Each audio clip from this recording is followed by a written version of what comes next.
हमारे चैनल में आपका स्वागत है, जहां आपको नई नई बातें, इंस्पायरिंग स्टोरीज और कई सारे इंटरेस्टिंग टॉपिक्स पर बातचीत मिलेगी। चाहे पॉलिटिक्स हो, हिस्ट्री हो, टेक्नोलॉजी हो या एंटरटेनमेंट, हमारे पास इनलाइटनिंग और एंटरटेनिंग कंटेंट है। हमारा मिशन है आपको ऐसी नॉलेज देना जो आपकी लाइफ को बेहतर बनाए। तो अगर आप हर नए और इंपॉर्टेंट टॉपिक के बारे में जानना चाहते हैं तो सब्सक्राइब बटन दबा दीजिए। एक जिंदगी अधूरी। राजीव गांधी के शुरुआती साल। नेहरू गांधी परिवार में जन्मे राजीव गांधी की किस्मत में मानो बड़ाई लिखी हुई थी। उनके दादा जवाहरलाल नेहरू भारत के पहले प्रधानमंत्री थे और उनकी मां इंदिरा गांधी ने अपने पिता के बाद उसी पद को संभाला। अपने आसपास के राजनीतिक माहौल के बावजूद राजीव का बचपन आम बच्चों जैसा ही था। उन्होंने प्रतिष्ठित बोर्डिंग स्कूलों में पढ़ाई की, जिनमें भारत में दून स्कूल और बाद में इंग्लैंड में कैम्ब्रिज यूनिवर्सिटी शामिल हैं। उनका स्वभाव शांत था, जो भारतीय राजनीति की अक्सर उथल पुथल भरी दुनिया से बिल्कुल अलग था। अपने राजनीतिक रूप से सक्रिय परिवार के सदस्यों के विपरीत राजीव ने इंडियन एयरलाइंस के साथ एक पायलट के रूप में अपना करियर बनाया। उन्होंने इंग्लैंड में मिली एक इतालवी छात्रा सोनिया माइनो से शादी की और उनके 2 बच्चे हुए, राहुल और प्रियंका। उनका जीवन राजनीति से कोसों दूर था, अपने परिवार और अपने चुने हुए पेशे से संतुष्ट।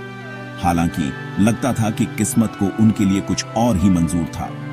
1980 में गांधी परिवार पर तब मुसीबत आई जब राजीव के छोटे भाई संजय की एक विमान दुर्घटना में मृत्यु हो गई। इंदिरा गांधी द्वारा अपने राजनीतिक उत्तराधिकारी के रूप में तैयार किए गए संजय ने राजनीतिक परिदृश्य में एक खालीपन छोड़ दिया। अनिच्छा और भारी मन से राजीव गांधी ने अपनी शोकाकुल मां का समर्थन करने और अपने परिवार और अपने देश के प्रति कर्तव्य की भावना को पूरा करने के लिए एक पायलट के रूप में अपना जीवन छोड़कर राजनीतिक क्षेत्र में कदम रखा। राजनीति में यह अनिच्छुक प्रवेश राजीव गांधी के जीवन में एक महत्वपूर्ण मोड़ था। उन्हें सुर्खियों में ला दिया गया, न केवल अपने भाई की विरासत को, बल्कि नेहरू गांधी नाम के भार और इसके साथ आने वाली अपार उम्मीदों को भी विरासत में मिला। एक निजी नागरिक से एक राजनीतिक व्यक्ति तक की उनकी यात्रा शुरू हुई और भारतीय इतिहास का रुख हमेशा के लिए बदल गया। एक आधुनिक और प्रगतिशील भारत के लिए उनका दृष्टिकोण आबादी के एक वर्ग, विशेष रूप से युवाओं के साथ प्रतिध्वनित हुआ। हालांकि उनका कार्यकाल महत्वपूर्ण चुनौतियों और विवादों से भी चिह्नित था। अलगाववादी मांगों और धार्मिक तनावों से प्रेरित पंजाब उग्रवाद उनके कार्यकाल के दौरान बढ़ गया। जातीय संघर्ष को हल करने के प्रयास में श्रीलंका में भारतीय शांति सेना IPKF तैनात की गई, जिसके कारण एक लंबा और महंगा सैन्य हस्तक्षेप हुआ। उनके प्रशासन के भीतर भ्रष्टाचार और घोटालों के आरोपों ने उनकी छवि धूमिल की और जनता का विश्वास कम किया। सकारात्मक बदलाव लाने के अपने प्रयासों के बावजूद राजीव गांधी के बाद के वर्षों में इन चुनौतियों का साया रहा। उनके शुरुआती वर्षों में जो आशावाद था, उसने समाज के कुछ वर्गों में मोहभंग की भावना को जन्म दिया। उनकी नीतियों और उनके नेतृत्व की बढ़ती आलोचनाओं के साथ राजनीतिक परिदृश्य तेजी से ध्रुवीकृत होता गया। यह राजनीतिक उथल-पुथल और सामाजिक अशांति की पृष्ठभूमि के खिलाफ था कि मई 1991 की दुखद घटनाएं सामने आईं, जिसने भारतीय इतिहास के पाठ्यक्रम को हमेशा के लिए बदल दिया। शोक में डूबा राष्ट्र। राजीव गांधी की हत्या 21 मई 1991 गहरे सदमे और दुख के दिन के रूप में भारतीय इतिहास में दर्ज हो गया।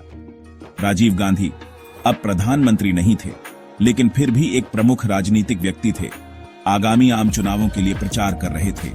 उस भयावह शाम को उनका दक्षिणी राज्य तमिलनाडु में चेन्नई के पास एक कस्बे श्रीपेरम्बुदूर में एक जनसभा को संबोधित करने का कार्यक्रम था। जैसे ही राजीव गांधी रैली स्थल पर पहुंचे, उनका संदेश सुनने के लिए बड़ी संख्या में लोग जमा हो गए थे। उन्होंने लोगों की भीड़ के बीच हाथ मिलाते, मालाएं स्वीकार करते और अपने समर्थकों की जयकारों को स्वीकार करते हुए अपना रास्ता बनाया। शुभ चिंतकों के बीच एक घातक साजिश रची गई, एक ऐसी साजिश जो शाम की शांति को चकनाचूर कर देगी और भारत को एक बार फिर शोक में डुबो देगी। एक युवती, जिसकी बाद में पहचान थेनमोझी राजरत्नम के रूप में हुई, राजीव गांधी के पास उनका अभिवादन करने के लिए पहुंची। वह उनके पैर छूने के लिए नीचे झुकी, जो भारत में सम्मान का एक पारंपरिक इशारा है।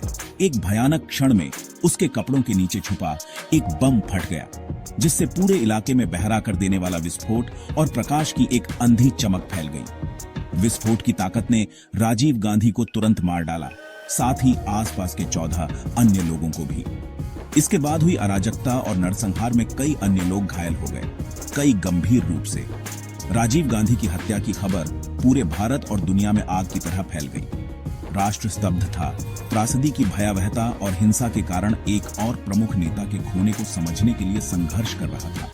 यह शांति की नाजुकता और उग्रवाद के हमेशा मौजूद खतरे की कठोर याद दिलाता था। जैसे ही भारत ने राजीव गांधी की मृत्यु पर शोक व्यक्त किया, हत्या के पीछे के उद्देश्यों, अपराधियों की पहचान और राष्ट्र के भविष्य के लिए इसके निहितार्थों के बारे में सवाल उठने लगे। शोक में डूबा राष्ट्र। राजीव गांधी की हत्या 21 मई 1991 गहरे सदमे और दुख के दिन के रूप में भारतीय इतिहास में दर्ज हो गया।